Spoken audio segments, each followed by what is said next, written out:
Hello there. Okay, today I'll introduce you to a new platform. This is the recent favorite of mine, ImmersiveLabs.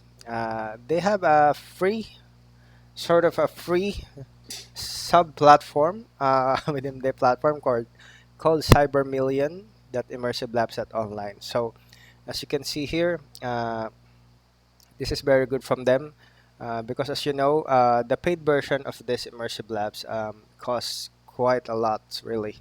So so it's a good thing they offered a free version of it through this website. So simply, yeah, they're offering from Cyber Novice to Cyber Pro. No experience needed, and you can upskill yourself anytime. So you could register here using your personal email, set your password, and yeah, there's a sign up code as well. Yeah, agree to the terms, and you're good to go. Once you've done that, it will be like this. So there are cyber fundamentals to upskill yourself and learn the basics. And the more exciting ones can be found here: defensive security operations. So I will try one lab so that you could, uh, as a primer video for this, so you could see how it looks like. So yeah, so just a parallel analogy, like an analogy, we could compare this to the likes of Try Hack Me platform and Hack the Box.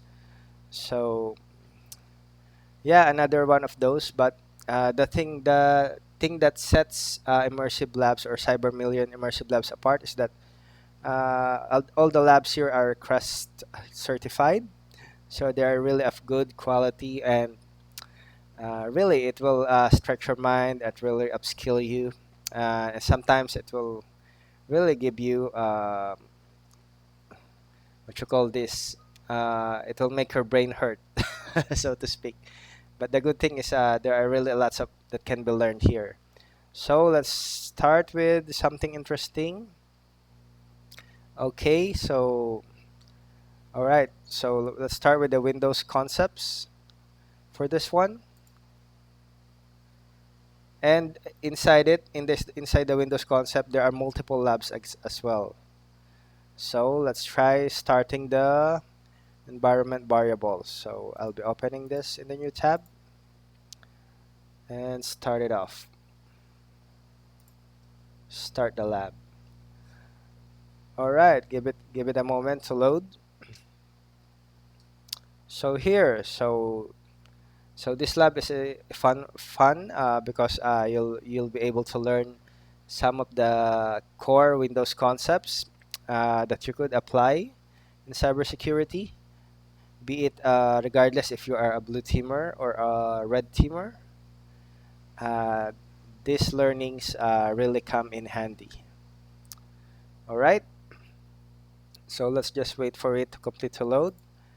It's just loading our environment. So yeah, the beauty of this is that it's loading a completely isolated environment. So don't worry if the lab is about malware or ransomware. Nothing to worry about because the VM or the machine being spawned by the immersive labs are completely isolated, completely virtual. Okay, so maybe I'll cut this video short and get straight to the loaded lab. All right, so now it's loaded up. Let's see here. So, of course, you have to read the briefing here to get an idea, and this actually helps you answer the questions for the lab. Okay, so once you're done with that, so we can deep dive and get onto the lab and start answering the questions. So for number one, access the Windows Server, identify drives and folders and file permission. So what is the value of the environment variable immersive? All right. So for Windows, as we can see here, environment variables. Mm, if you're not familiar, actually we can run it via CMD. There are two ways that I know of how to access it. So, by a command prompt is one, cmd. You could run the env or set and okay, that does not work. The other one is via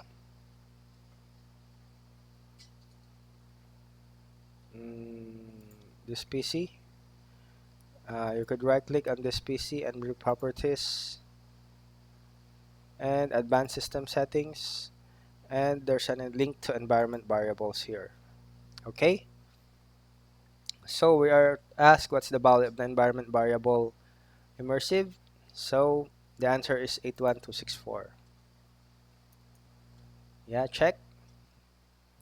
Okay, and as you can see, we got the correct answer. So what security principal or account has access to remote desktop in addition to administrator? Okay, so remote desktop. So I think what security principal? Security principal. So mainly what's the other account, right? So for this one, what we can do is check the groups. We could check the groups here. Um, we could do device R. We could do computer management. We can check the remote desktop group.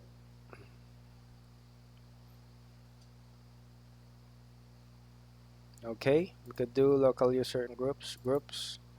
Let's check the remote desktop users. All right. In addition to administrator, how about this? No members.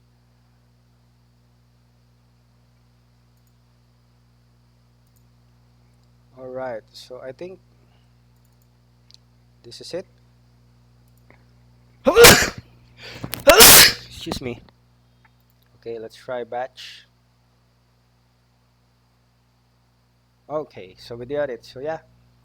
All right. So we're looking at the right what you call this right entity here in the Windows. So we have checked the remote desktop user group, who are the members. So it's the batch user. And finally, in the event of system crash, memory dump, what is the full folder and file path of the dump file? Yeah, actually there's a briefing here that says about, so tells about the crash dump or the okay, this may include processor register.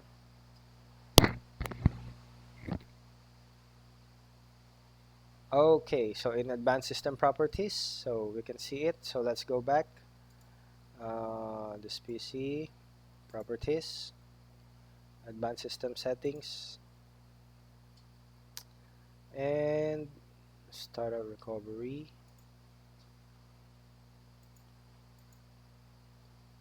Okay, so let's see. Crash dump.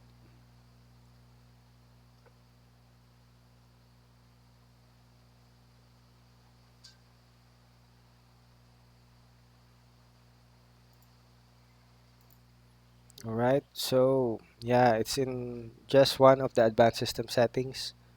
So it's not in the performance, I think.